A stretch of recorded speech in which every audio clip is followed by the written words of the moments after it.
The 2024 franchise tag window is officially open, and we already have our first franchise tagged player. We talk about the franchise tag frenzy that could be going on soon, and a lot more coming up next on this episode of Locked On NFL. You are Locked On NFL, your daily NFL podcast. Part of the Locked On Podcast Network, your team every day.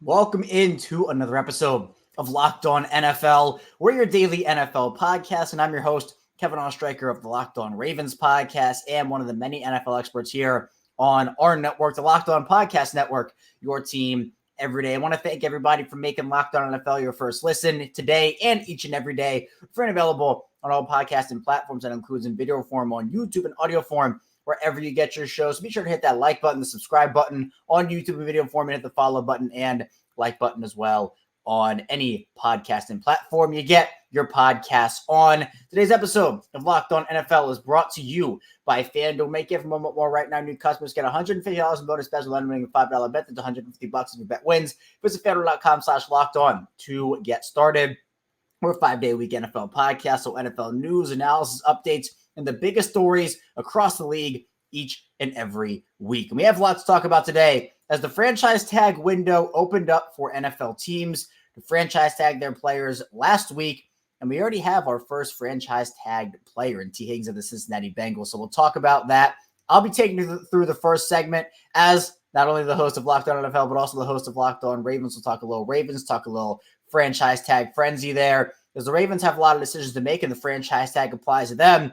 But there are plenty of other teams who could be using the franchise tag here in the coming days and weeks. And we'll get into a conversation with Ross Jackson of Locked On Saints, as the Saints are doing their old salary cap dance. They've been doing it for many, many years now, and they're doing it again this year. Also talk with us about how they're doing it and whether this is finally the year they have to get rid of some big playmakers. And then we'll talk with Chris Carter of Locked On Steelers as we get into the direction of the Steelers, whether they'll go into the season with just Mason Rudolph and Kenny Pickett, or if another quarterback move is on the horizon. Let's first start off here with our franchise tag frenzy. Now, not only throughout the NFL was there the franchise tag deadline opening, but we got really big news on Friday. And this is also something that's really big to talk about. I wanted to talk about it here today, is the salary cap. There was a huge bump in the salary cap for 2024. We got those official numbers on Friday, $255 million. It's huge. It's $30 million more than the 2023 salary cap heading into the 2023 offseason. Last year, a lot of people were projecting it out to be right around $240 million, $245 million. So this is about a $10 to $15 million increase compared to what it was and what those projections were, depending on who you talk to. And this is great for every team. This is great news for all 32 NFL teams here. Now, by proxy, it means the NFL contracts across the board are going to go up. The total money, the yearly cash, it's all going to go up because there's such a big increase in the cap. But now there's more spending money. So, for example, putting a Ravens twist on this here, for a team like the Ravens who made the AFC Championship game last year, fell short, but they didn't necessarily have, like before this, they didn't necessarily have a ton of cap space. It was right around $3 to $7 million. This now opens up an additional $5 to $10 million, depending on what projections you were looking at, and gives them right around $12-ish million in cap space. Now, for Baltimore, their potential franchise tag player is Justin Madubuike, who had a breakout season for them, 13 sacks. But the thing with franchise tags, I mean, it's the same thing with Tee Higgins too in Cincinnati, is that money is a one-year deal. So it's fully guaranteed, a fully guaranteed one-year contract. So if you sign your franchise tag player to an extension, that frees up a lot of the money that is there. Because right now, the Bengals, that franchise tag tender came in for wide receivers at $21.8 million. So the Bengals, that cap hit for Tee Higgins in 2024 currently is $21.8 million. Now, if they sign Higgins, so let's say a 4-year, $100 million extension, you can backload that contract and give signing bonuses so you can either push that money down the line or do whatever you want there to free up whatever you want, $10 million, $15 million, $20 million. You can free up a lot of money by just extending these guys. Now, the tag essentially keeps them with the team, right? So there's not going to be a team that's going to be able to get Tee Higgins now that they place this franchise tag on him. If it's Baltimore, it's the same thing. But there are other franchise tag candidates throughout the league. Dallas could franchise tag Tony Pollard. Now, they can't do it with Dak. There's a provision in his contract. They can't do that. But they franchise tagged Pollard last year. There is an option for that. Houston could possibly franchise tag Dalton Schultz. Indianapolis could maybe do Michael Pittman Jr., although I wouldn't necessarily anticipate that. Josh Allen for the Jaguars, I almost said the Bills. Josh Allen for the Jaguars is definitely a franchise tag candidate. I wouldn't be shocked if he gets franchise tag. L'Jarius Sneed for the Chiefs is another one. I mean, they could also franchise tag Chris Jones, but I think in terms of the actual franchise tag numbers, the corner franchise tag is cheaper than an defensive tackle franchise tag by about $4 million. So I'd anticipate them, if they were to franchise tag one player, making it L'Jarius Sneed there. If you're the Chargers, you could do Austin Eckler. I wouldn't, though. That's an $11.3 million tag, and I feel like his time in Los Angeles is probably up. I don't think the Vikings are going to franchise tag Kirk Cousins. I mean, that's a whole heck of a lot of money for a quarterback that's coming off a serious injury like that, although Kirk is still a good quarterback, so could be worthwhile for him. I don't see the Giants tagging Saquon Barkley again. I just don't. Same thing with the Raiders and Josh Jacobs. Seattle could possibly franchise tag Leonard Williams. They've traded for him, and I doubt they want to have him hit the open market.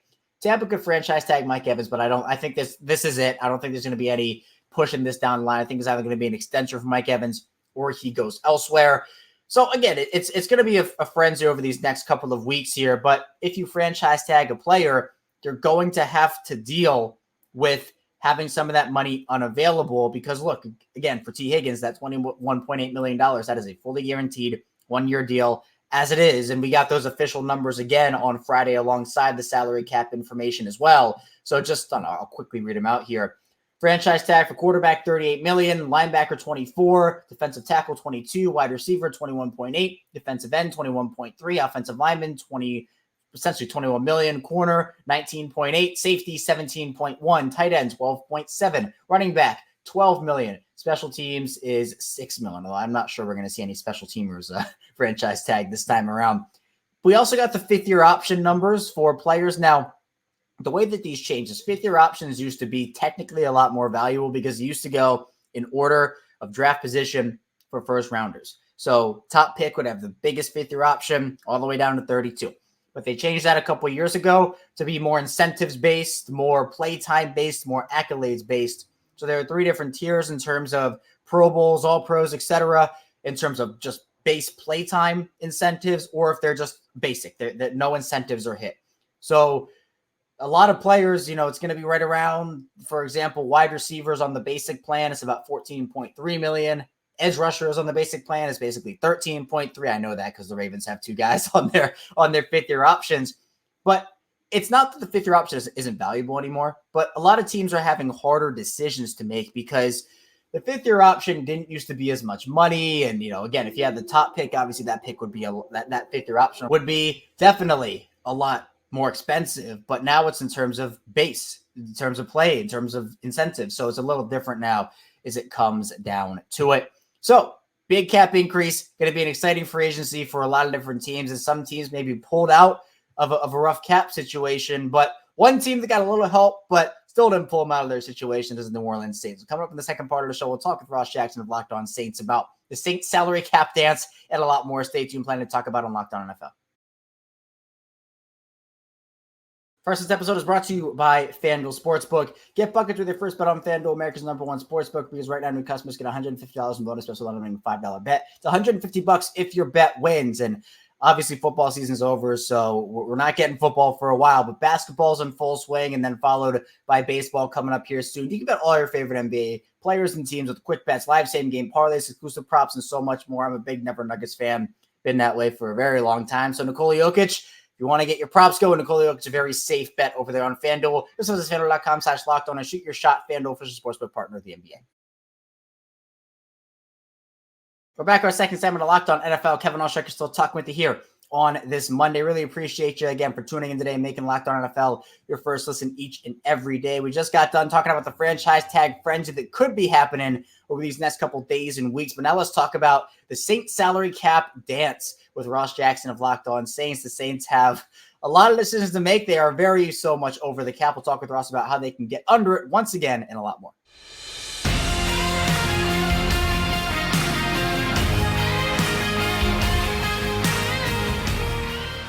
The New Orleans Saints and the salary cap dance. I don't think you could name a better duo than those two. Here to talk about that with me and how the Saints are maneuvering through it for what seems like just the unlimited year in a row is Ross Jackson, the host of Locked On Saints. And Ross, seems like the Saints have always been doing this dance of just having all these big time contracts, and to get to the offseason, they're 40 million, 50 million, 60 million, whatever million you want to say over the cap, and they have to restructure their guys back down. They're doing that dance again.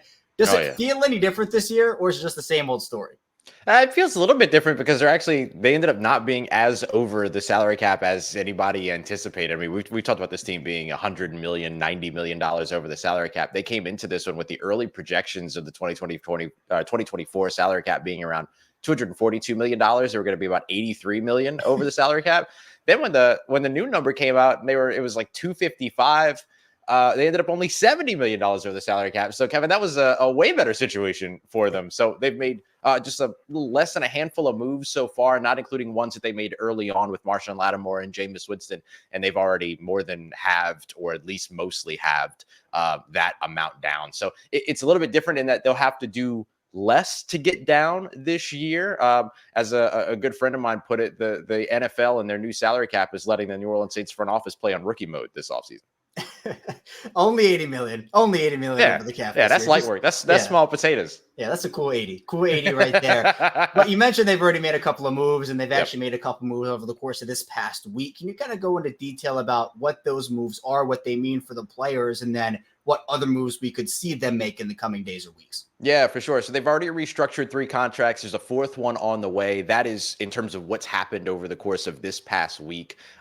Earlier on, before the offseason began, they made some adjustments to Marshawn Lattimore's contract, converting his base salary into a roster bonus that hits the week before the season begins. That also gives them some flexibility in case they want to potentially move on and trade him. They could make that decision this offseason. They did something similar with Jameis Winston, moving some money down the road as well. So we'll see where his future is. I'm not sure that his future is here in New Orleans, but certainly would love to see him stick around here in New Orleans. We actually saw him on Saturday out at the HBCU Legacy Bowl, talking about how much he loved the city of New Orleans, talking with us and everything like that. So really cool stuff there. But Eric McCoy, their starting center, as well as Derek Carr, their starting quarterback, and then one of their defensive tackles, Nathan Shepard, have all also had their contracts restructured.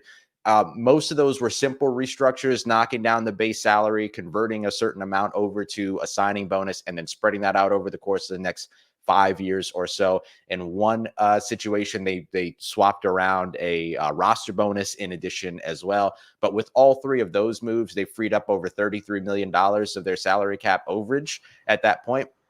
And there's a 4th move expected to be on the way here soon for starting right guard Cesar Ruiz, which would save around another $6.5 million. So that would put them pretty close to $40 million cleared up already. Then they might have to make some bigger decisions on some of the veterans that are out there.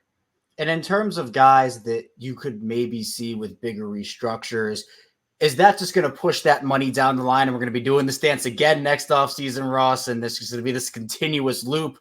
Or is there a way out of this for New Orleans, maybe with retirements or trades? Yeah, I think retirements definitely could factor in. We could see those types of decisions made in the next 2 or 3 years by guys like Demario Davis, the starting linebacker on the defensive side, Saints defensive end Cam Jordan, who's been in the league since 2011, where he was drafted in the 1st round by this team and is their all-time sack leader. He wants to finish his career as a New Orleans Saint. They gave him a contract extension just before the season here in 2023 last season. And so the sort of expectation is that he'll finish his career here. So they might be able to get a little bit of aid there, reducing salaries, taking pay cuts, things like that before retiring, as opposed to restructuring those deals and things like that.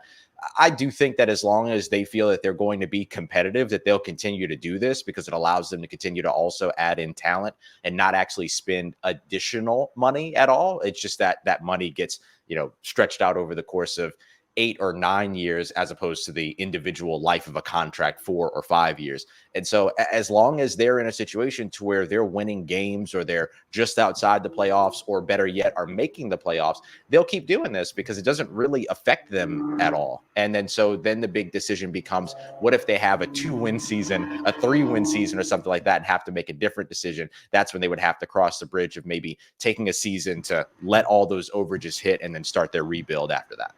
And I think that a question that a lot of people have asked really ever since the contract was signed for Taysom Hill, it's the Taysom Hill question in New Orleans there, where I think that was kind of a lot of people's introduction to void years, because no one understood what was going on when it was first signed. But obviously void years play a pretty big factor in that contract. Now with Taysom Hill, obviously he's valuable to the Saints. He's a do-it-all type of player. But to you, do you think that the end of Taysom Hill's tenure could be maybe next season? Is there an out for the Saints there? How do they handle that situation? Yeah, I mean, it's the last year of his deal going here into 2024. We'll see how they handle the restructure, or if they potentially walk up to him and ask him to take a pay cut. That's what I would do in that situation, is actually ask him to take a pay cut here for 2024. And you're doing that not because you feel like you have leverage. You're doing that because you're giving Taysom Hill sort of the, hey, can you help the team out by taking a little bit of a pay cut, giving us an opportunity to go and get some more money, go and get some more talent so that we can make your last year here in New Orleans a winning season, all that kind of stuff. Like that's the way that you're trying to pitch it to him. But that's what I would do.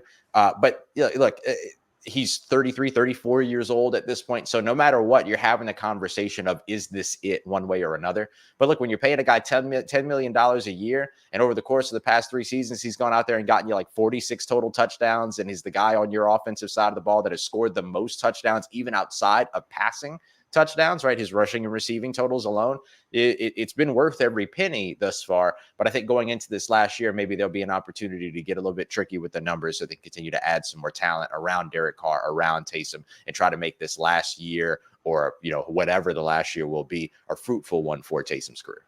Right. And obviously it's not just about the players on your roster. It's obviously about adding talent, whether that be through free agency, the draft, or trades. Now, with the Saints being so far over the cap, obviously there's only so much they can do in that regard. But do you see them making a splash move, or is this just going to be moves around the margins, and then obviously you hope to hit on your draft picks when they come?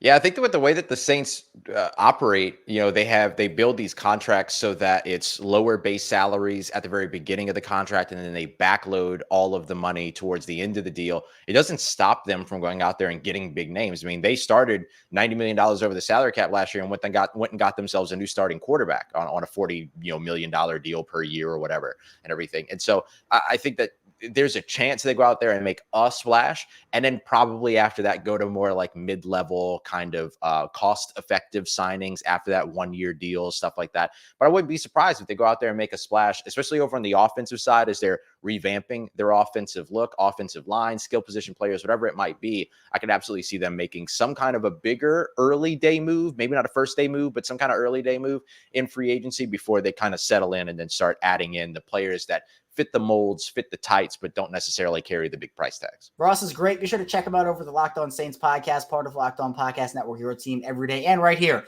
on Locked On NFL. Coming up in the final part of the show, I'll be talking with Chris Carter of Locked On Steelers. Steelers have decisions to make as well. We'll be getting into what they have to do and what their offseason could look like coming up next on Locked On NFL. First, this show is sponsored by BetterHelp. How's your social battery right now? Is it drained? Are you bursting with energy? And I know for a lot of people that maybe it's because of the cold weather. For me personally, I know it's because of the cold weather, because I'm a much happier person, a much more energetic person when it's warm out. And I know this that way for some people as well. It can be easy to ignore our social batteries and spread ourselves thin, especially with social gatherings picking up after the winter. What's the right amount of socializing for you, and how do you recharge? Maybe you thrive around people. Maybe you need some more time alone. Therapy can give you self-awareness to build a social life that doesn't drain your battery. And there's so many benefits to therapy, such as learning positive coping skills, how to set boundaries, and empower you to become the best version of yourself. And it isn't just for those who experience major trauma. It's for everyone. If you're thinking of starting therapy, give BetterHelp a try. It's entirely online, designed to be convenient, flexible, and suited to your schedule. All you have to do is fill out a brief questionnaire to get matched with a licensed therapist. Switch therapists anytime for no additional charge. Find your social sweet spot with BetterHelp. Visit BetterHelp.com/LockedOn today to get 10% off your first month. That's BetterHelp, HELP.com/LockedOn. We're back, our final segment of Locked On NFL. Kevin Oestreicher still talking with you here. Really appreciate everybody for making Locked On NFL your first listen each and every day. Be sure to subscribe on YouTube, follow along in audio form. It's the same show, both audio and video, so you're not missing out on any content along the way.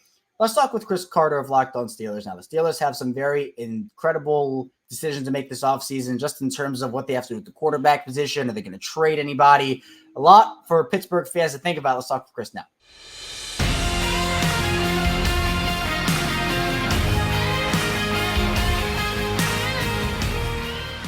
The Pittsburgh Steelers have an interesting dilemma this offseason in terms of what direction they go, and specifically at the quarterback position. Here to talk about that with me is Chris Carter, the host of Locked On Steelers. And Chris, I think with Pittsburgh, you saw what Mason Rudolph did to end the year and how he brought that Pittsburgh team back into the playoffs, and with the struggles of Kenny Pickett at times and Mitch Trubisky coming in and struggling as well.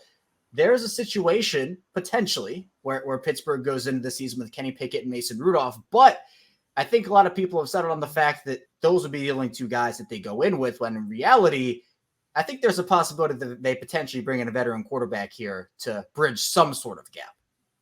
I do think that there's a good chance that they bring another veteran in. I think a lot of this will hinge on a few things. One, will Mason Rudolph want to go into the open market and try that? He tried that last year, didn't get any buyers, and like literally he told us after he beat the Bengals in his first win that like after this season he was planning to go into commercial real estate. So this season kept his NFL career alive, very much so. But he might want to say like, hey, what does another NFL team have to offer? I think the Steelers will probably offer him anywhere from like $5 to $8 million for like a 1 or 2 year deal. And say like, okay, we'll keep you around because, I think that this year he'll get a chance to start if Kenny Pickett's the only other person on the roster. But I also think the Steelers could go get a Ryan Tannehill type or a Jacoby Brissett or just another solid veteran who's like knows the NFL, knows the pace of the NFL. The Steelers know they're not going to make the splash this year at quarterback. Like people are talking about the Justin Fields trade. They're not giving up a day 1 or day 2 pick for Justin Fields on the last year of his deal. Justin Fields, they like Justin Fields. Tomlin's been on the record that he likes Justin Fields, but a guy on his 4th year of his rookie deal, meaning that they'd have to pick up the 5th year option if they get him, and that would be like $20+ million invested on a player that you don't even know yet. Like that's a lot to put down. And I think the Steelers are kind of in a position where there's no obvious path that involves breaking up your salary cap plan or sending away draft picks that you need to replenish your roster right now to get the quarterback situation. And let's face it too, like I know some people were saying they can't go into this season with Mason Rudolph and Kenny Pickett as their top 2 options again. Well, last year the Steelers were 10-2 when Kenny Pickett or Mason Rudolph started and finished a game. When Mitch Trubisky was in, they lost all 5 of those games. So that's the thing about this, is that the Steelers, like, they have a mode of winning. They found that as long as the quarterback is just meets a standard, doesn't cause to have too many turnovers, and the team I think has a decent game. Like they were in a lot of their games last season when those guys were in, and it was because they were able to run the ball, they were able to play really good defense, and I think that's something that can carry over to next year. And heck, I think it'll be better next year with their new offensive coordinator Arthur Smith, and I also think they're going to be investing seriously. They cut Mason Cole as their center. They're going to be investing big at center, whether it's in free agency or the draft. And I think they might also get a new tackle to replace Dan Moore. And if they do that, the offensive line becomes a much bigger asset than it was last season, which means Najee Harris and Jalen Warren are much bigger assets, which makes the job easier for whoever the quarterback is this year. I think that's the direction the Steelers want to head, instead of trying to just make a wild splash on a quarterback that they're just not sure about. Right, and you mentioned Ryan Tannehill, and obviously there is a connection now there in Pittsburgh with Arthur Smith, who was the Titans offensive coordinator and had Ryan Tannehill as his quarterback. That's a connection where maybe the Steelers make. How did you like the hire of Arthur Smith, though, for Pittsburgh? Do you think it was the right one? Do you think that they should have gone in a different direction schematically? Initially I thought that they should have gone for one of like the Clint Kubiak types, like the pass game coordinator guy who's, from a McVay or a Shanahan system that's, innovating with the way that they attack things. But then I looked at Arthur Smith a little bit closer with his time with the Titans, and I got why they did this, because when Arthur Smith went to the Titans, Derrick Henry was not a proven thing. He was a guy that was like in his first 3 years was kind of meh, and people were like, well, I guess like he was really good at Alabama, but like was he really worth the pick that they spent on him? That's very much what Najee Harris is going through right now. Like a lot of people are asking that. I don't think the Steelers are. I think the Steelers very much believe in Najee Harris. And I think that they recognize, like, look, the offensive line has been bad to mediocre for most of his time there.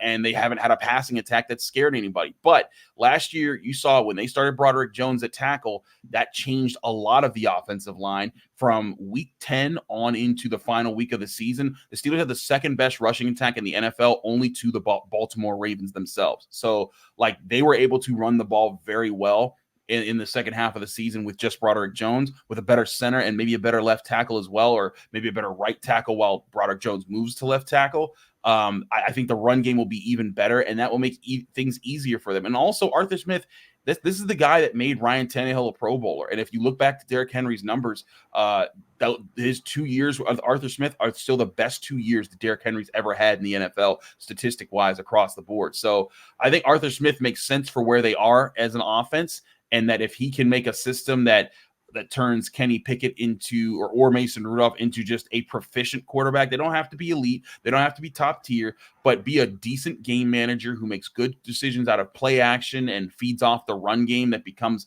one of the best in the NFL this year. I think that that's the ticket that they want to punch on offense while also keeping the defense at a high level. They finished 6th in scoring in the NFL last year. And you mentioned the offensive line and Mason Cole. The Steelers were in the news this past week by releasing Cole, as you talked about some cap savings in there. What went into that move? Was it more of the play? Was it the salary cap savings? And how do you expect them to replace him, whether through free agency or the draft, for maybe a longer term answer? It was a little bit of the salary cap savings, but it wasn't too much. I think they only saved less than like $4 million. It was more so because Mason Cole, like, they appreciated what he did in his first year when they signed him. But this past year, Mason Cole just really wasn't that good. He was very inconsistent. He couldn't even snap the ball well most of the time. And some of Kenny Pickett's injuries were because of bad snaps that put him in some tough situations. So they were like, hey, instead of trying to play around with it, let's just move on, cut bait, and let's go get our guy at center. And listen, there's some guys in the draft that I think they'd be very excited to get. Jackson Powers-Johnson looks really good out of Oregon. Zach Frazier looks really good out of West Virginia. I think if they got either one of those guys in the early rounds, the Steelers would be very happy. And I think that those guys can be pillars for the offensive line, along with Broderick Jones. And then also guys like James Daniels and Isaac Seumalo moving forward. So I think that's very much part of the plan there is they want to have, I mean, if you think back to the Steelers' best years in the NFL, they either had Marquise Pouncey or Jeff Hardings or Mike Webster or Dermontti Dawson. And like, those are all, all those guys that I just named. Jeff Harding's not a Hall of Famer. Maybe Marquise Pouncey will be, but the two guys, the other guys that I made there, Webster and Dawson, those are two of the greatest centers, maybe the two greatest centers of all time in the NFL. So, you look at these other guys, I think that the Steelers recognize, hey, it'd be great to get another really good center again on this offensive line. And then that paves the path forward for running the ball. And then if the Steelers address the other things, cornerback, I think they need to go and replenish at safety a little bit. I think they could use another young defensive lineman, maybe another offensive tackle. If they hit the way they did on a lot of their picks this last offseason, where, Broderick Jones, Joey Porter Jr., Keanu Benton, Darnell Washington, Nick Herbig, 5 guys were good contributors for them. If they hit like that again in this draft with maybe 3 guys that can do that, I could see them in 2025 then being in the position where, like, hey, we don't have many weaknesses across the roster.